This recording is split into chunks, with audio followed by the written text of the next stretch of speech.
केंद्रीय माध्यमिक शिक्षा बोर्ड सीबीएसई ने 10वीं और 12वीं का परीक्षा परिणाम किया घोषित।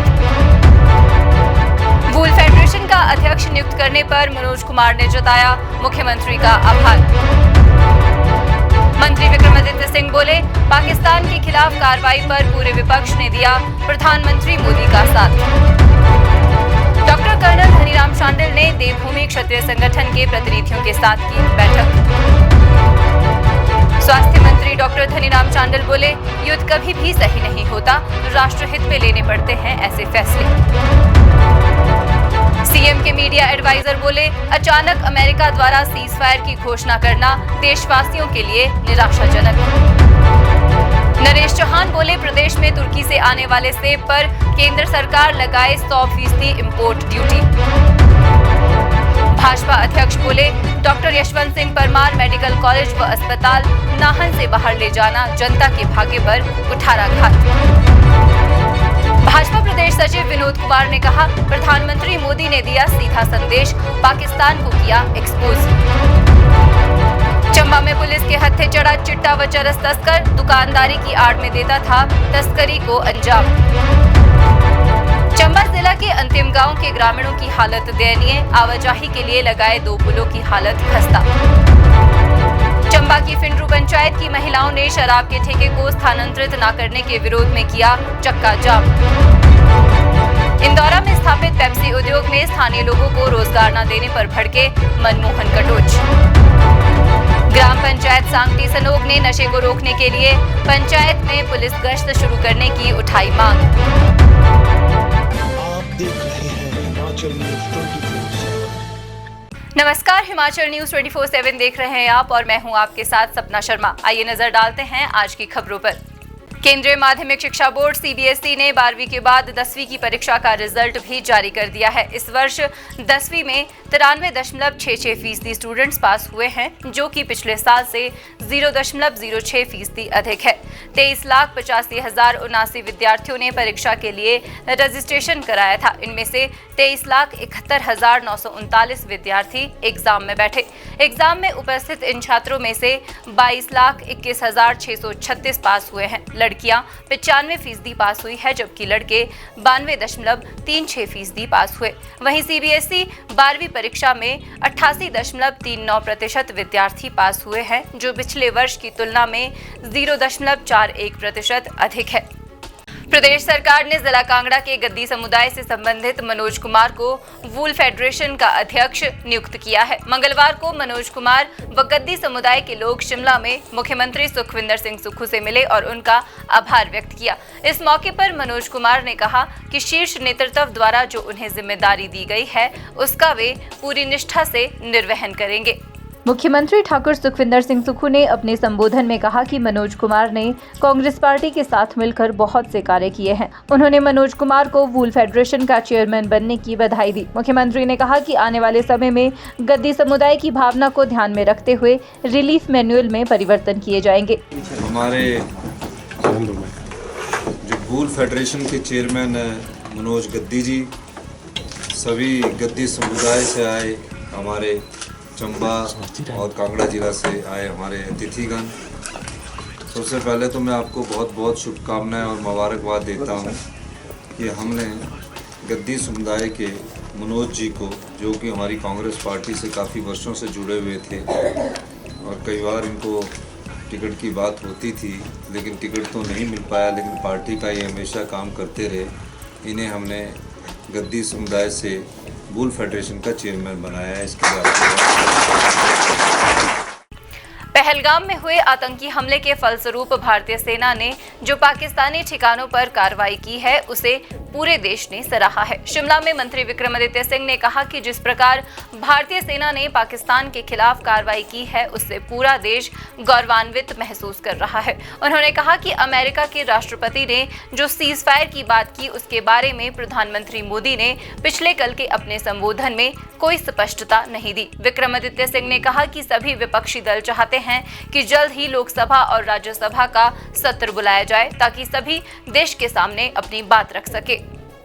हिमाचल प्रदेश सरकार में कैबिनेट मंत्री विक्रमादित्य सिंह ने कहा कि पहलगाम आतंकी हमले के बाद भारत की ओर से पाकिस्तान के अंदर आतंकी ठिकानों पर की गई कार्रवाई को पूरे देश ने सराहा है। उन्होंने कहा कि इस मसले पर पूरा देश एकजुट है और प्रधानमंत्री नरेंद्र मोदी के साथ है। भारतीय सेना की ओर से निर्णायक कार्रवाई की गई, पूरा देश चट्टान की तरह उनके साथ खड़ा है। लेकिन सीज फायर को लेकर अमेरिकी राष्ट्रपति के बयान पर कोई स्पष्टता नहीं आई है। प्रधानमंत्री की ओर से भी देश के नाम दिए गए संबोधन में इस पर स्पष्ट कुछ नहीं कहा गया। लिहाजा कांग्रेस लगातार मांग कर रही है कि संसद का विशेष सत्र बुलाया जाना चाहिए। पूरे विपक्ष ने एकजुट होकर सरकार का सहयोग किया है। ऐसे में सदन के भीतर सभी मसलों पर चर्चा होनी चाहिए। हमने पहले भी कहा है और आज भी हम इस बात को दोहरा रहे हैं कि देश के 140 करोड़ लोग और प्रदेश के 70 लाख लोग इस विषय पर एकजुट है।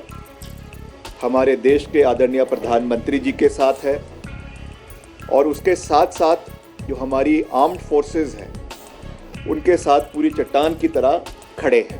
जिस तरीके से अमेरिका के राष्ट्रपति ने इसमें जो बात रखी है, जो उन्होंने सीज फायर की बात करी है और हमारे आदरणीय प्रधानमंत्री श्री नरेंद्र मोदी जी ने पिछले कल जो देश को संबोधन दिया उसमें क्लैरिटी से इस बारे में बात नहीं हुई है। तो इस पे पूरे विपक्षी दल ने, जिसमें कांग्रेस पार्टी प्रमुख विपक्षी दल है और उसके साथ साथ सभी और विपक्षी दलों ने ये कहा है कि इमीडिएटली जो है वो लोकसभा का और राज्यसभा का सेशन कॉल करना चाहिए, पार्लियामेंट के सेशन को कॉल करना चाहिए। भारत पाकिस्तान के बीच सीज फायर की घोषणा के बाद देश में हालात सामान्य हो रहे हैं, साथ ही सियासत भी तेज हो गई है। कांग्रेस लगातार संसद का विशेष सत्र बुलाने की मांग कर रही है। इसी बीच स्वास्थ्य मंत्री कर्नल धनीराम शांडिल का बयान सामने आया है। उन्होंने कहा कि युद्ध कभी भी सही नहीं होता। स्वास्थ्य मंत्री ने कहा कि प्रधानमंत्री ने समय के अनुसार सीज फायर का फैसला माना है। उन्होंने कहा कि राष्ट्र हित में ऐसे फैसले लेने पड़ते हैं, हम उसे सही या गलत नहीं ठहरा सकते। उन्होंने कहा कि भारत पाक तनाव के दौरान भारतीय सेना ने जो कार्य किया है उससे पूरा देश गर्वित है। मैं जानता हूं कि मैंने भी तीनों वार में भाग लिया। Thrown into battle when we were hardly very young age of 19 years और सो। तो 62 से लेके 65 से लेके 71 के जितने भी ऑपरेशन थे मैंने तीनों में भाग भी लिया है। युद्ध कभी भी कोई एक्सेप्टेबल फॉर्म ऑफ ऑपरेशन या जो जीवन का रास्ता नहीं माना जाता, चाहे वो क्रीमियन वॉर रहा हो, फर्स्ट वर्ल्ड वॉर रहा हो, सेकेंड वर्ल्ड वॉर रहा हो, या हमने भी जो 3 वॉर लड़े, आखिर में आपको टेबल पर ही आना पड़ता है। आपने देखा 1971 में जब श्रीमती इंदिरा गांधी जी प्रधानमंत्री थी और मुझे अभी तक भी याद है कि हम लोंगेवाला में 7-7 फुट नीचे बंकर में बैठे होते थे। जब उनका भाषण आया तो हम लोगों के भी अभी आज भी रोंगटे खड़े थे। जब मैं चाहता हूँ, उन्होंने कहा पूरा भारत आपके साथ है। मेरे बहादुर जवानों, पूरा भारत आपके साथ है। हम चाहे किसी चीज़ से रह भी लेंगे, आपको टैंक हो, आर्टिलरी हो, चाहे किसी प्रकार की और एमुनिशन की कमी नहीं आने दी जाएगी। जनरल मैनेक शाह जो उस वक्त हमारे चीफ ऑफ मिनिस्टर, उनको ये पूरे निर्देश दिए गए थे। पिछले दिनों भारत पाकिस्तान तनाव के दौरान जिस मजबूती के साथ भारतीय सेना ने कार्य किया उस पर सभी को गर्व है और पूरे देश की जनता चाहती थी कि पाकिस्तान को सबक सिखाया जाना चाहिए। शिमला में पत्रकारों से बातचीत के दौरान सीएम के मीडिया एडवाइजर नरेश चौहान ने कहा कि पाकिस्तान लगातार उग्रवाद को बढ़ावा दे रहा है, जिससे हमें जूझना पड़ रहा है। नरेश चौहान ने बताया कि जब युद्ध शुरू ही हो चुका था तो उसे मुकाम तक पहुंचाया जाना चाहिए था। अचानक अमेरिका द्वारा सीज फायर की घोषणा करना देशवासियों के लिए बहुत निराशाजनक है। नरेश चौहान ने कहा कि ऐसा पहली बार हुआ कि जब हमारी सेनाएं मजबूत थी, देश मजबूत था और एक मुकाम तक इसे ले जाना चाहते थे। उस वक्त देश के नेतृत्व ने ये क्या फैसला लिया, इसको लेकर लोगों के अंदर रोष व्याप्त है। चौहान ने कहा कि जब भी सर्वदलीय बैठकें हुई तो सभी विपक्षी दलों ने एकजुट होकर ये ऐलान किया कि जो भी फैसला देश की सरकार लेगी, सभी दल अपने देश की सरकार के साथ खड़े हैं। लेकिन जब युद्ध विराम की बात आई तब ना तो सर्वदलीय बैठक बुलाई गई और ना देश के लोगों को विश्वास में लिया गया। उन्होंने कहा कि जब भी सर्वदलीय बैठक बुलाई गई तो देश के प्रधानमंत्री का उसमें भाग न लेना बड़ा प्रश्न पैदा करता है। हमारी सेना ने तीनों अंग में जिस मजबूती के साथ, शौर्य के साथ हमारे देश की उन्होंने मर्यादाओं को रखते हुए पाकिस्तान पे जो हमले किए थे, उनके कैंप्स पे जो हमले किए थे, उसके अलावा जिस प्रकार उनके जो एयर बेसिस पे मिसाइल्स के हमले हुए या ड्रोन्स के जरिए, तो पाकिस्तान को एक सबक सिखाने वाली स्थिति में हमारी सेना ने जो काम किया, उसके ऊपर पूरे देश को एक गर्व था अपनी सेना पे।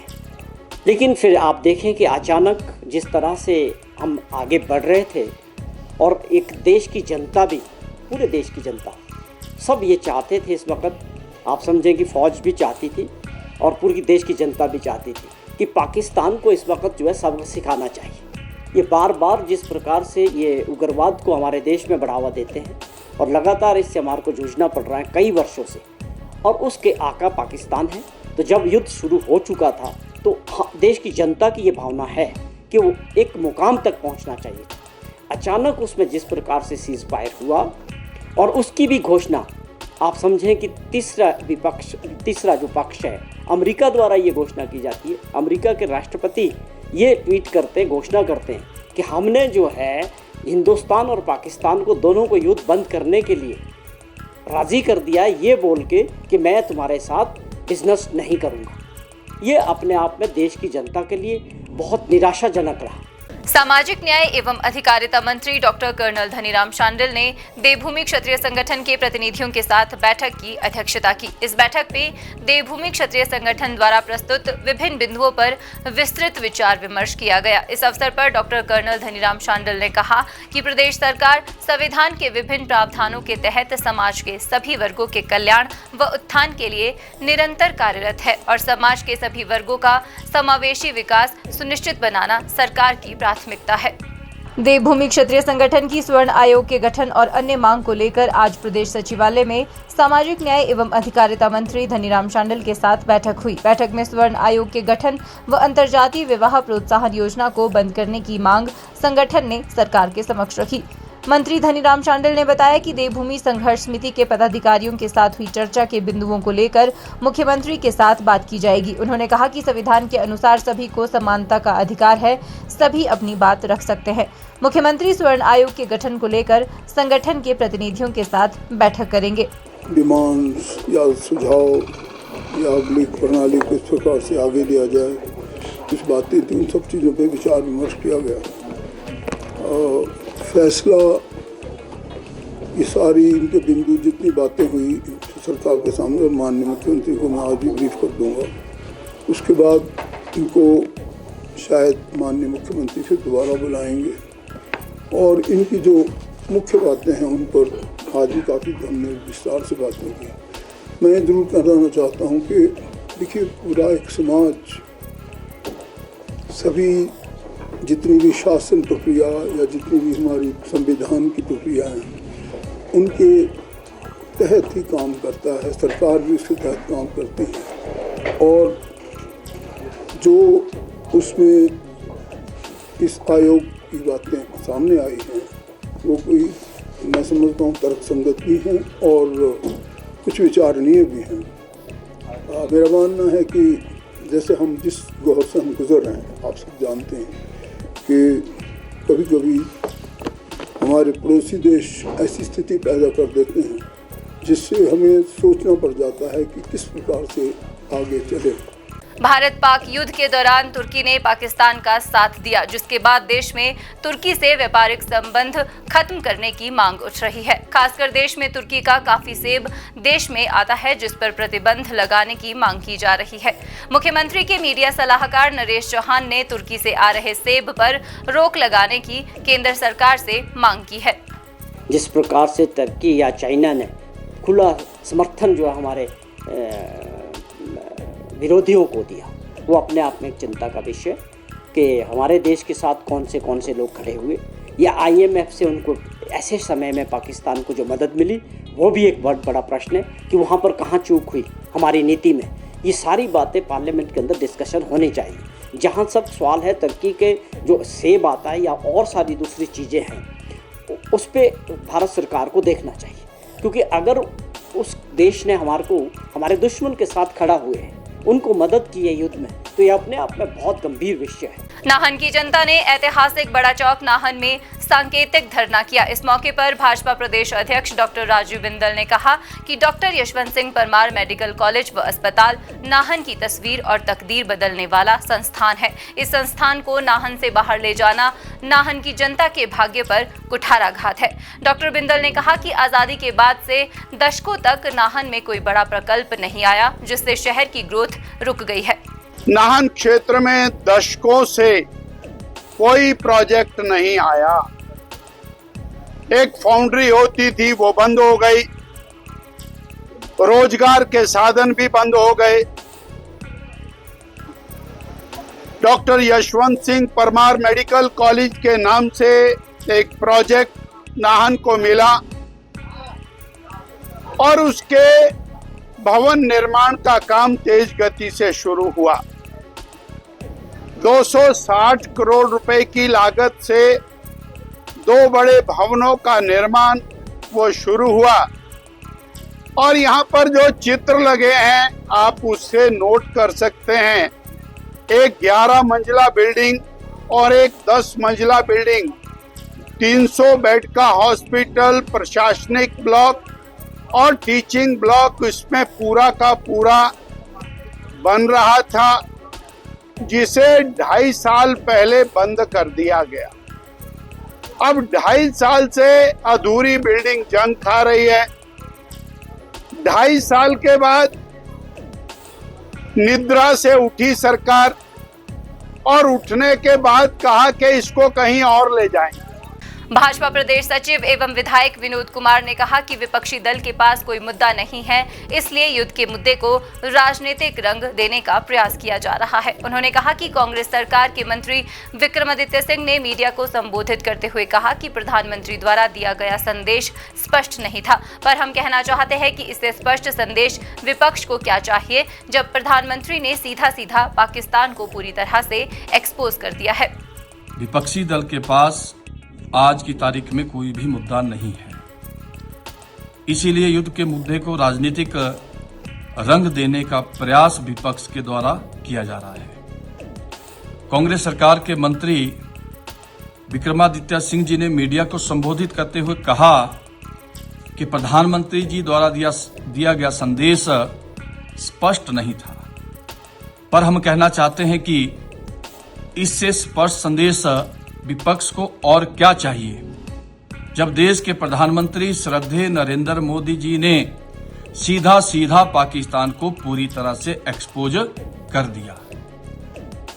ऑपरेशन सिंदूर केवल एक सैन्य कार्रवाई नहीं थी, बल्कि इसका एक बड़ा और प्रभावशाली नॉन मिलिट्री पोर्शन भी था। इस रणनीति के अंतर्गत भारत सरकार ने 1960 में हुए सिंधु जल समझौते को स्थगित करने का निर्णय लिया है। मैं आप सबकी जानकारी के लिए कहना चाहता हूं, पाकिस्तान की 90% जनता इस पानी पर ही निर्भर है। कांगड़ा के इंदौरा विधानसभा क्षेत्र में स्थापित पेप्सी उद्योग के खिलाफ युवा कांग्रेस के पूर्व अध्यक्ष मनमोहन कटोच ने मोर्चा खोल दिया है। उद्योग में अनियमितताओं के मामले को लेकर मुख्यमंत्री सुखविंदर सिंह सुक्खू को पत्र लिखकर पूरी वस्तुस्थिति से अवगत करवाया गया है। वहीं सोमवार को उन्होंने एसडीएम इंदौरा के समक्ष मामला उठाया है। साथ ही चेतावनी दी है कि उन्होंने जो मुद्दे उठाए हैं, यदि उन पर कार्रवाई नहीं की जाती तो वे एसडीएम कार्यालय के बाहर धरने पर बैठेंगे। मनमोहन कटोच ने कहा कि इस उद्योग के स्थापित होने से क्षेत्र में फसलों सहित बगीचों को नुकसान होगा। ये क्षेत्र सब्जी उत्पादन मशहूर क्षेत्र है, ये सूखाग्रस्त क्षेत्र है। उद्योग भूजल अधिनियम 2025 की धज्जियां उड़ाने का कार्य कर रहा है। उन्होंने कहा कि पानी के लिए अनियमितता बरतते हुए उद्योग ने बहुत से नलकूप बिना अनुमति के अपने उद्योग में निकाले हैं, जिससे पानी की आने वाले समय में भारी दिक्कत हो जाएगी। एसडीएम महोदय से भी ये कहा है कि आप प्रशासनिक ढांचे को लीड करते हैं इस क्षेत्र के, और आप ये विद रिकॉर्ड विद डॉक्यूमेंट इनसे 7 दिन में जवाब मांगे कि आप ये बताएं कि जो आपने 80% लोग रखे हैं उनका ईपीएफ नंबर दिया जाए, उनको जो तनख्वाह मिलती है वो कितनी मिलती है, किस तरह से उनको रखा गया है। जो मेरी जानकारी है वो ये है कि इनको एज ए मजदूर वहाँ रखा गया है, वो भी आउटसोर्सिंग के ऊपर, वो भी पंजाब से आए हुए ठेकेदारों के अंदर इनको रखा गया है। जिला चंबा में चिट्टे के साथ चरस से जुड़ी कोई ना कोई घटना हर रोज देखने को मिल ही जाती है। इन अवैध धंधों से जुड़े कारोबारियों की बात करें तो अब इन लोगों के हौसले इतने बुलंद हो चुके हैं कि दुकानदारी की आड़ में अपनी ही दुकान के भीतर ये लोग चिट्टे का कारोबार खुलकर कर रहे हैं। ऐसा ही एक मामला मुख्यालय से सटे बड़िया गांव में देखने को मिला।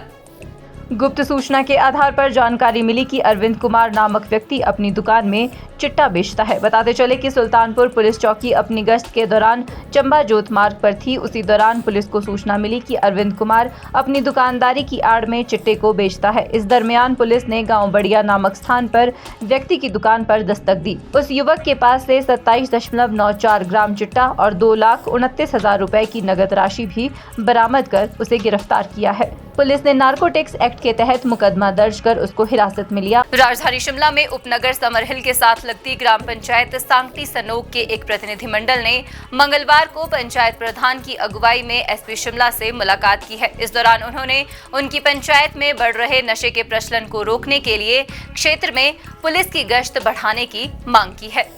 सांगटी सनोक के पंचायत प्रधान राहुल कश्यप ने कहा कि शिमला शहर व आसपास की लगती पंचायतों में चिट्टा प्रचलन लगातार बढ़ रहा है। बीते कल ही उनकी पंचायत में किराए के कमरे में रह रहे 4 युवाओं को पुलिस ने चिट्टे के साथ रंगे हाथ गिरफ्तार किया है। उन्होंने कहा कि इस क्षेत्र के साथ हिमाचल प्रदेश विश्वविद्यालय है, जिसमें प्रदेश भर सहित अन्य राज्यों के छात्र भी पढ़ाई करते हैं।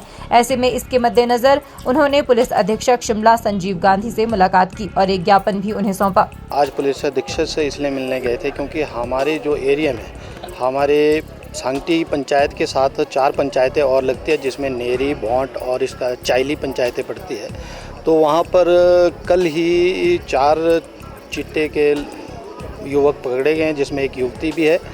तो उसी कारण आज हम यहाँ पर पुलिस अधीक्षक से मिलने आए थे कि ताकि हमारे जो एरिया में है वहाँ पर गश्त बढ़ाई जाए और वहाँ पर जो है वहाँ पर जो ये जिस तरह की ये चीज़ें पनप रही है इनको नशे को दबाने के लिए हमने यहाँ पर आज पुलिस अधीक्षक से मिले हैं। चंबा जिला के जनजातीय क्षेत्र भरमौर की तरफ पड़ने वाले जिला के अंतिम गांव के ग्रामीणों की हालत काफी दयनीय है। यहां भरमौर जनजातीय क्षेत्र की सड़क जहां पर समाप्त होती है उसके आगे करीब 20 किलोमीटर बाद पहाड़ी से कांगड़ा की सीमा शुरू होती है। लेकिन चंबा जिला के इस अंतिम गांव सुरई व उरना के ग्रामीणों को यहां पर न्यागरा इलाके वाली माता तक सड़क मार्ग के बाद लोगों को पैदल आना पड़ता है। बता दें कि नदी को पार करने के लिए यहाँ पर 2 लकड़ी के पुल बनाए गए हैं, लेकिन इन पुलों की हालत इतनी खस्ता है कि इन्हें पार करना खतरे से खाली नहीं है।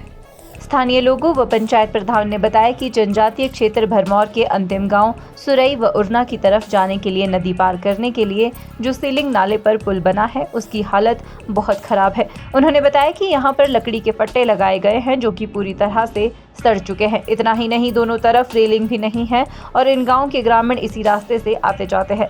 सैलानी भी ट्रैकिंग पर आने जाने के लिए इसी पुल का इस्तेमाल करते हैं, लेकिन ये पुल दिन प्रतिदिन खराब होता जा रहा है। उन्होंने कहा कि इसकी हालत को सुधारा जाए ताकि लोगों को दिक्कत का सामना न करना पड़े। जनजातीय क्षेत्र पांगी के संसारी कुल्लू मनाली बीआरओ सड़क पर मंगलवार को फिंडरू पंचायत की महिलाओं ने शराब के ठेके को स्थानांतरित न करने के विरोध में चक्का जाम कर दिया, जिसके चलते मार्ग पर वाहनों की आवाजाही भी ठप हो गई। बता दें कि ग्राम पंचायत फिंडरू का महिला मंडल पिछले 3 महीने से सेरी में स्थित शराब के ठेके को स्थानांतरित करने की मांग उठा रहा है, लेकिन प्रशासन की ओर से ठेका स्थानांतरित करने पर कोई कदम नहीं उठाया गया, जिसके चलते मंगलवार को महिलाओं ने पूर्व निर्धारित सूचना के तहत चक्का जाम कर दिया। गांव बचाओ, ठेका हटाओ। सर, हमें ठेका नहीं चाहिए यहाँ पे।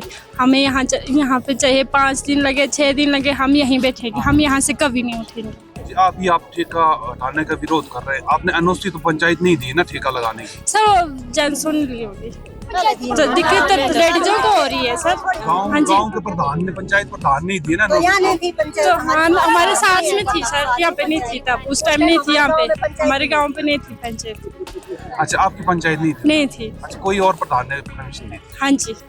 अच्छा, अभी की चाहते तो मतलब अभी क्या चाहते हैं आप? अभी हमें हमारा ठेका हटना चाहिए। आप देख रहे हैं हिमाचल न्यूज़ 24।